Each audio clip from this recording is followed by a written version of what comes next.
Hello et bienvenue sur le podcast Relax avec tes cheveux fins. Je suis Mademoiselle Petit Pois, coiffeuse dans mon air truck, un camion coiffure dans lequel je travaille en Suisse romande. Je suis aussi hair coach et j'ai comme mission personnelle d'aider et de guider les femmes aux cheveux fins. Pour mes clientes, les cheveux, c'est une part importante de leur identité et ils sont souvent source de complexes. Pourtant, ce n'est pas si dur de s'en occuper si tu sais comment faire. Alors, dans ce podcast, tous les mercredis, je t'explique comment tes cheveux fins fonctionnent, quelles actions vont t'aider à améliorer leur texture, et l'on va aussi se détendre avec des conseils alimentation, méditation et massage. Bref, de quoi te relaxer au quotidien. Bonne écoute!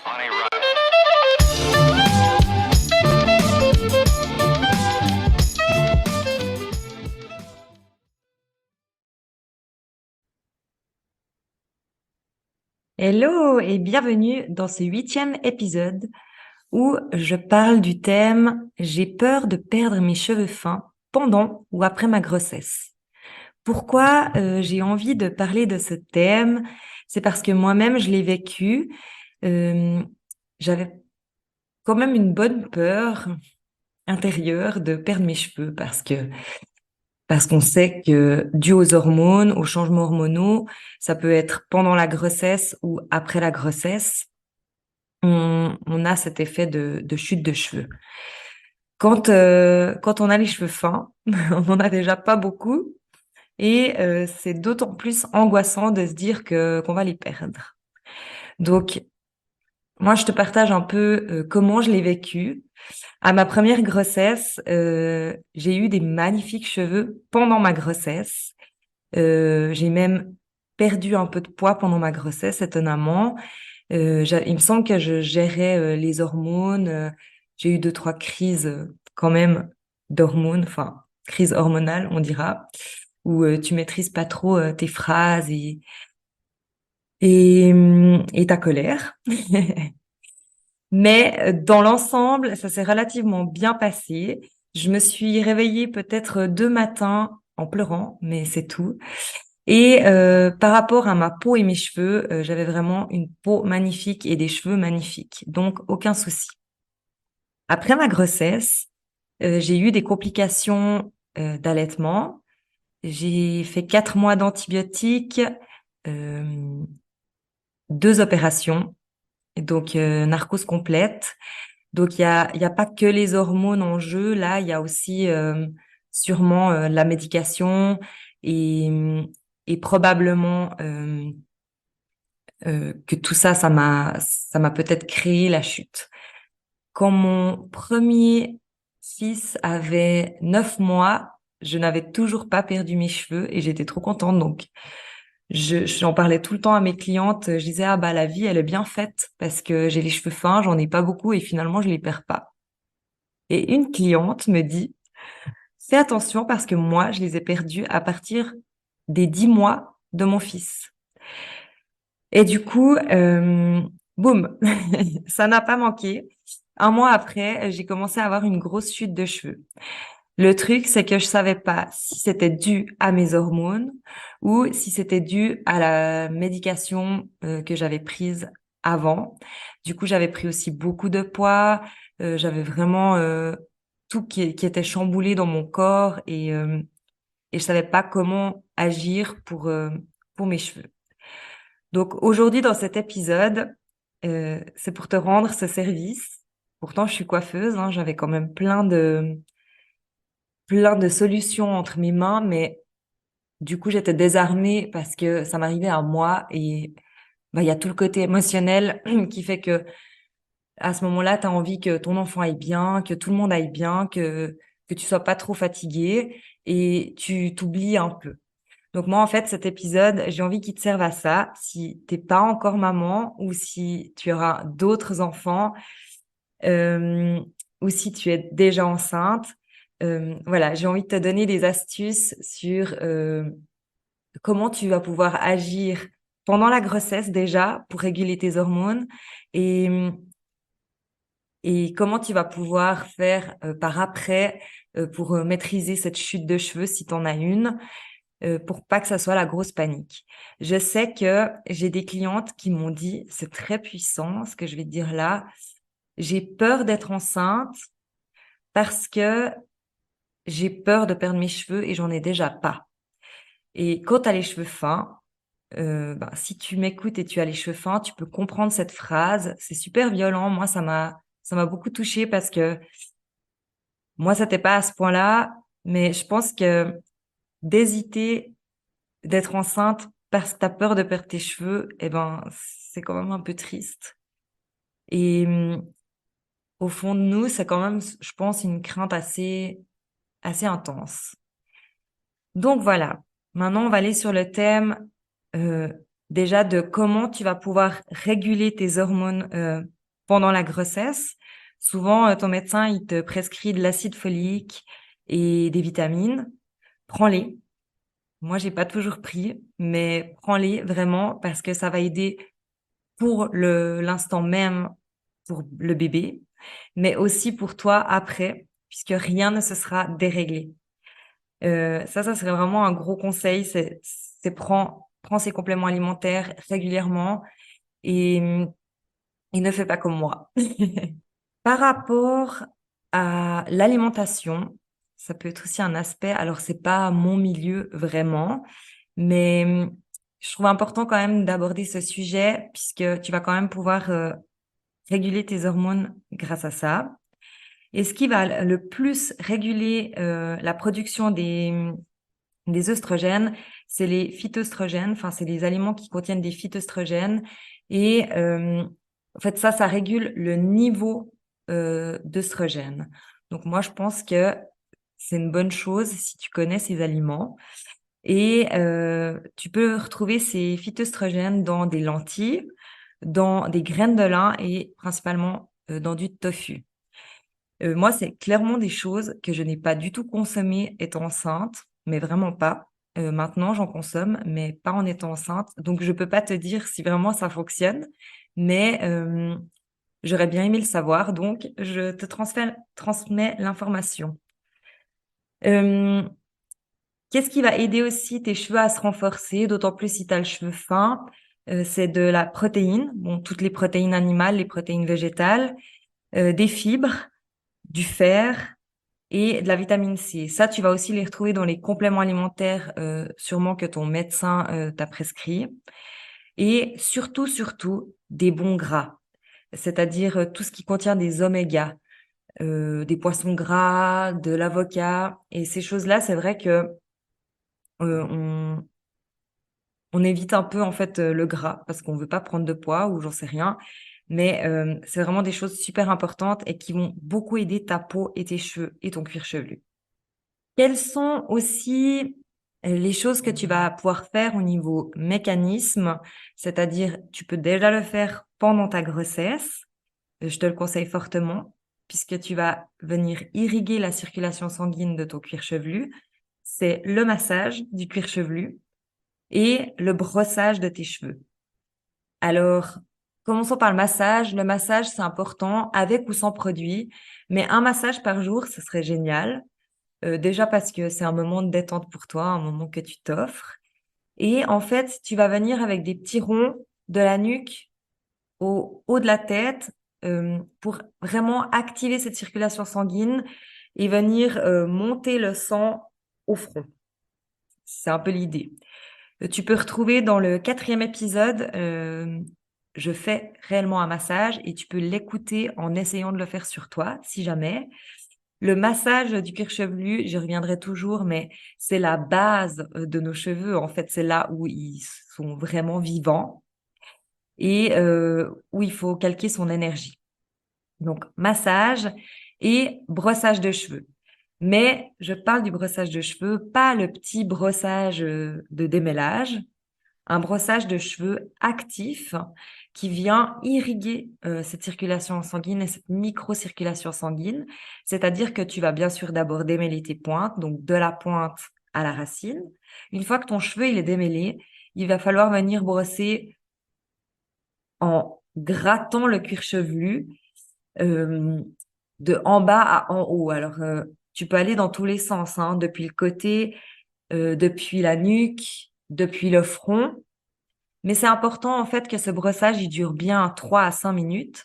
Et puis que tu sentes, après ce brossage, que tout ton cuir chevelu est comme en fourmillement, en ébullition. Je sais pas comment transmettre ça. Mais tu dois sentir comme des petits fourmillements, en fait, partout, que ça t'a fait du bien, en fait, que ça t'a massé. C'est aussi une forme de massage que de se brosser les cheveux. Le brossage des cheveux intensif comme ça, je le conseille matin et soir, 3 à 5 minutes. C'est aussi un petit moment pour toi que tu t'offres. Et bien évidemment que là, je parle à ma clientèle cible, c'est-à-dire les cheveux fins et raides. Je précise parce que bien sûr que si tu as les cheveux bouclés, si tu vas faire ça 2 fois par jour, tes boucles, elles seront complètement cassées, hein. On est bien d'accord? Donc, si tu as les cheveux bouclés et que tu écoutes cet épisode, tu peux le faire, ce brossage intensif, mais au moment où tu sais que tu vas laver tes cheveux. Sinon, bien sûr que ta boucle va être cassée et crépue. Voilà, ça c'est pour tout ce qui est mécanique. Et puis, alors, je reviens sur mes deux produits dont je parle tout le temps, en fait, qui sont des anti-chutes et activateurs de pousse. Ça, c'est quelque chose que tu peux déjà faire en étant enceinte et que tu peux faire après ta grossesse. Ça va stopper la chute, activer la circulation sanguine et la pousse de ton cheveu. Même si ton cheveu n'est pas déjà en train de tomber, il peut l'empêcher de tomber. Donc, c'est aussi très bien si tu le fais avant une chute. Je dirais pas que c'est un traitement que tu dois faire à l'année, hein. Clairement pas. Mais si tu sais que tes hormones, elles vont bouger et que tu risques de perdre tes cheveux, ben, tu peux déjà venir prévenir. Donc, ces deux produits, euh, ils contiennent du Procapil, le Procapil qui va stopper la chute. Et dans le 5,25, on retrouve le Capixyl, de la capoxéine et du Folizinc. Et ça, en fait, ça va activer la circulation sanguine, activer la pousse et renforcer le cheveu dès qu'il va sortir. En fait, le bébé cheveu qui va pousser, ça va directement le renforcer.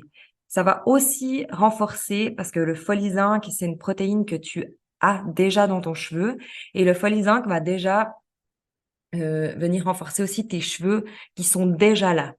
Donc, tu vas sentir aussi une densité en racines et en cuir chevelu de tes cheveux qui se renforcent.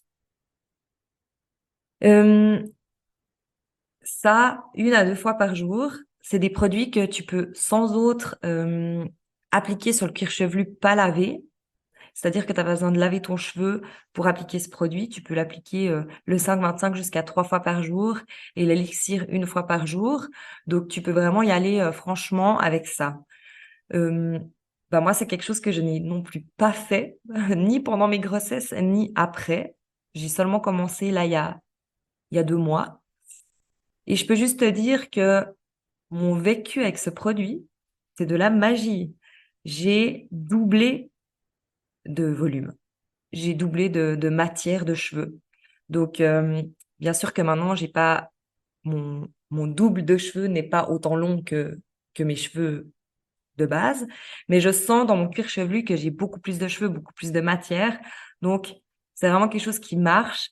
Et comme le cycle d'un cheveu fait 90 jours, l'effet, tu le verras pas tout de suite. Réellement, jusqu'à ce que le cheveu se renforce, le cheveu repousse, tu auras largement 2, 3 mois pour avoir une bonne sensation de changement.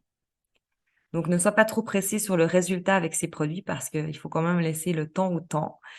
Une plante qui pousse, et ben, tu la regardes pousser, mais elle n'est pas directement fleurie. Et là, c'est pareil.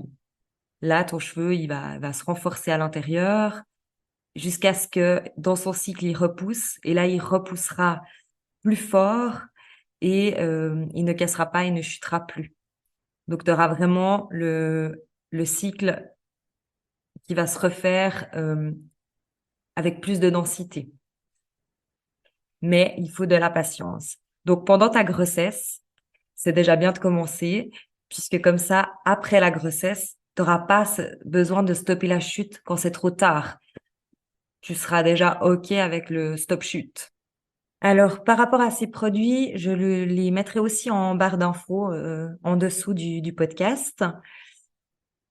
Si tu es enceinte et que tu peux déjà appliquer tous ces conseils, eh ben, je veux bien que tu me mettes un commentaire dès que tu vois quelque chose, un changement, ou si tu vois que c'est bénéfique. Parce que bah, tout ça, moi, je peux pas savoir si c'est vraiment bénéfique puisque j'ai pas fait pendant mes grossesses ni après, mais je suis sûre que ça peut aider et moi, j'aurais vraiment voulu le savoir.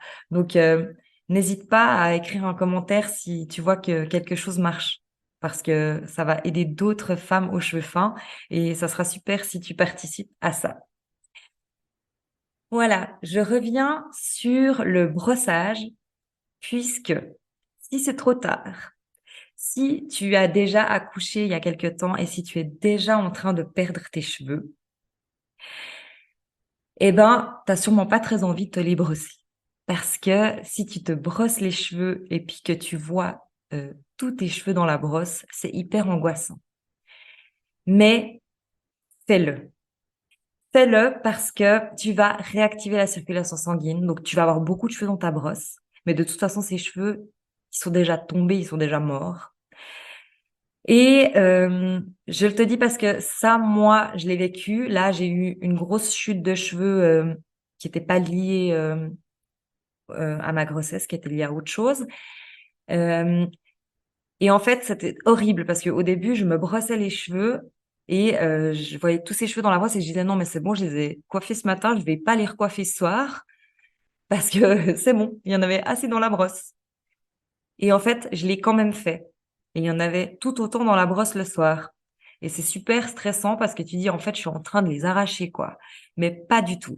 En fait, en même temps que tu vas les enlever, tu vas réactiver ta circulation et ta microcirculation sanguine. Et en fait, ça va les aider à se fortifier et à pousser. Et ceux qui sont là, ils seront beaucoup plus glossy, beaucoup plus soignés, en vrai. Donc, fais-le. Vraiment, je sais que c'est difficile. Les premiers coups de brosse, c'est angoissant au possible, mais fais-le parce que ça, vraiment, je l'ai vécu. Et maintenant, j'ai plus peur de me brosser les cheveux et j'ai même plus peur qu'il y ait des cheveux sur ma brosse puisque je me dis, eh ben, trop bien. Ceux-là, ils sont plus sur moi. Ils devaient plus rester là. Et c'est comme ça. Donc, pense à moi quand tu te brosses les cheveux et, et fous-toi du nombre de cheveux qu'il y a sur la brosse, mais fais-le. Vraiment, fais-le et active ta circulation sanguine. Voilà, je suis venue sur le sujet de la grossesse et des hormones et de la chute de cheveux. Je peux déjà te dire que la semaine prochaine, je vais faire un épisode tout spécial pour les mamans et les jeunes mamans, puisque suite à la grossesse, j'avais envie de continuer dans cette optique, avec Jannick Rousseau, que je vais inviter sur le podcast, qui a Maman et Motivation, euh, et qui aide en fait les mamans et les enfants à l'organisation, à que ça soit harmonieux, avec des enfants de bas âge. Donc, je peux déjà te dire que tu vas pouvoir apprendre à prendre des petits créneaux de temps pour toi, puisque moi-même, au début, je n'arrivais pas à me dégager des temps. Bah, c'est vrai que c'est difficile, hein. Tu n'arrives même pas forcément à te dégager des temps pour te doucher. Donc après, pour te brosser les cheveux, te stimuler la circulation sanguine et te masser le cuir chevelu et j'en passe, c'est pas facile. Donc j'avais envie, suite à cet épisode d'aujourd'hui, de venir, grâce à elle, te donner des outils d'organisation. Ben, c'est la surprise pour moi aussi, hein. Je sais pas ce qu'elle va nous réserver, mais on va vraiment parler du cercle vertueux. Euh, pour que votre enfant soit bien, que vous soyez bien et que au fur et à mesure, en fait, tout soit harmonieux, puisque si toi, tu te prends des temps pour toi, eh ben, tu es automatiquement mieux pour ton enfant. Et c'est ce que j'avais envie d'amener dans l'épisode de la semaine prochaine. Alors, sur ce, je te dis à mercredi prochain et masse bien ton cuir chevelu, brosse-toi bien les cheveux et agis avant qu'il ne soit trop tard. Bisous, bisous. Merci d'avoir écouté Relax avec tes cheveux fins. Pour plus d'informations, tu peux aller jeter un coup d'œil sur mon compte Instagram Mademoiselle Petit Pois. J'ai aussi une chaîne YouTube et une page Facebook sous le même nom. Si tu as aimé cet épisode, tu m'aides en me le disant. Alors, n'hésite pas à réagir, partager, raconter ton expérience ou me poser une question en commentaire. Relax avec tes cheveux fins revient mercredi prochain. En attendant, prends soin de toi et de tes cheveux.